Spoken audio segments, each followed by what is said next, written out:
Adek Jigo. Bismillahirrahmanirrahim. Assalamualaikum warahmatullahi wabarakatuh. Terima kasih Ustadz. Kebetulan saya pribadi juga sebagai komedian Ustadz. Dan mewakili teman-teman semua, kakak-kakak, abang-abang semua. Kita di panggung itu selalu menghibur. Namun ketika momen ada sesuatu yang harus kita keluarkan, kadang menjatuhkan orang. Mulai dari fisik, mencela dan lain-lain. Yang saya mau tanyakan, apakah dengan niat kita menghibur menjadi catatan, apakah menjadi catatan dosa untuk kita? Terima kasih Ustaz. Ada seorang ulama dipanggil Imam Abu Hatim, tapi kemudian di ujung namanya itu ditambahkan kata Al-Asam. Asam diambil dari kata summum, bukmun, umyun. Umyun buta, bukmun bisu, summun tuli, peka. Jadi Abu Hatim Al-Asam artinya Abu Hatim peka, tuli. Secara bahasa itu menjatuhkan orang. Siapa itu? Itu Abu Hatim peka, Abu Hatim tuli. Karena ada beberapa orang, ada Abu Hatim, yang ini Abu Hatim peka, tuli. Tapi kenapa nama itu tetap tersemat di belakang namanya? Dan tidak ada ulama yang melarang menggunakan peka itu di belakang namanya. Karena dia tidak merasa dijatuhkan dengan itu. Lalu kemudian itu pula tidak menjatuhkan dia di depan orang banyak. Apa sebab kronologis dia dipanggil Al-Asam? Dia seorang ulama. Suatu ketika dia sedang duduk, datang seorang anak gadis bertanya fatwa kepada dia. Saat anak gadis itu bertanya fatwa tentang hukum halal haram suatu masalah, mungkin karena wallahu alam bisawab atau saking groginya atau kentut anak gadis itu di depan dia. Dia ingin menjaga marwah, harkat martabat anak gadis ini supaya jangan sampai merasa malu, maka dia diam pura-pura nggak dengar. Akhirnya anak gadis itu nggak jadi malu, pulang dan dia cerita ke orang lain. Aku tadi mengalami begini dan aku kentut di depan Imam Abu Hatim. Terus apa komen dia? Ternyata Abu Hatim itu peka.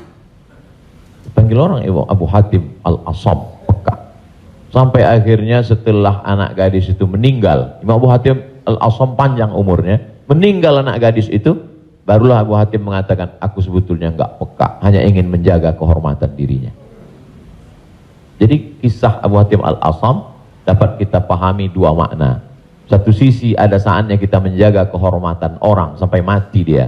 Tapi ada satu sisi kalimat yang nampaknya menjatuhkan sebenarnya tidak menjatuhkan selama kita masih saling paham, saling memahami, saling mengerti.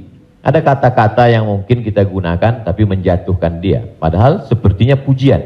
Tapi ada kata-kata yang sepertinya. Jadi kalau sudah saling memahami, orang pun mengerti, maka dia tidak menjadi suatu celaan.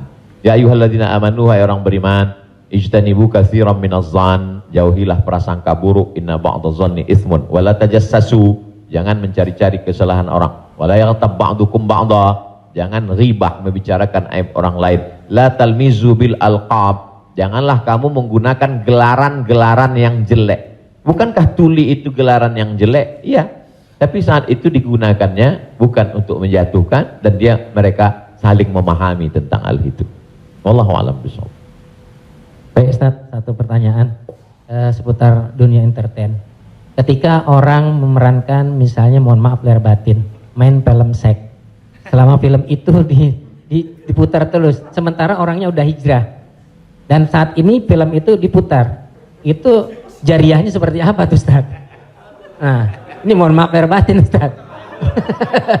Hah? Nonton sama bini gue berdua.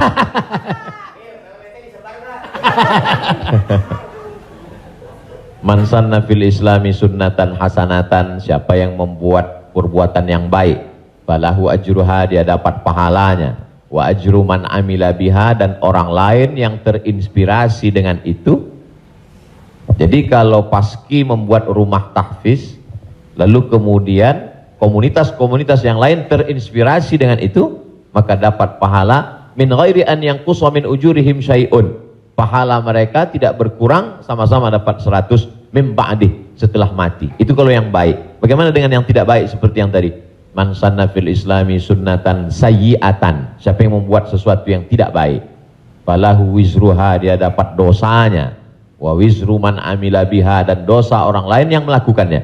Setiap ada terjadi pembunuhan di dunia ini, maka Kabil dapat royalti karena dia yang pertama kali melakukannya. Tapi Kabil tidak sempat taubat, tidak sempat hijrah.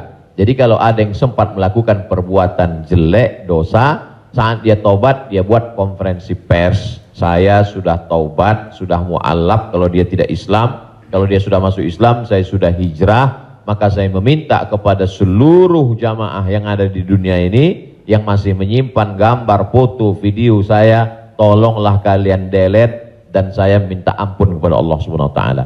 Lebih daripada itu sudah di luar kuasa dia. La yukallifullahu nafsan illa wus'aha.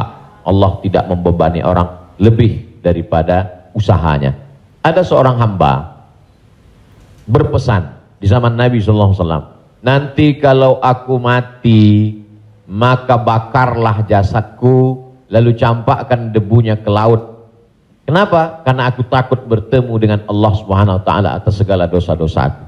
Disampaikan kepada Allah Subhanahu wa taala, kata Allah, aku ampuni hambaku itu karena masih ada rasa takut dalam hatinya. Makanya khotib naik ke atas mimbar, pesannya ittaqullah, takutlah kepada Allah. Kenapa kurban Habil diterima, kurban Kabil tidak diterima?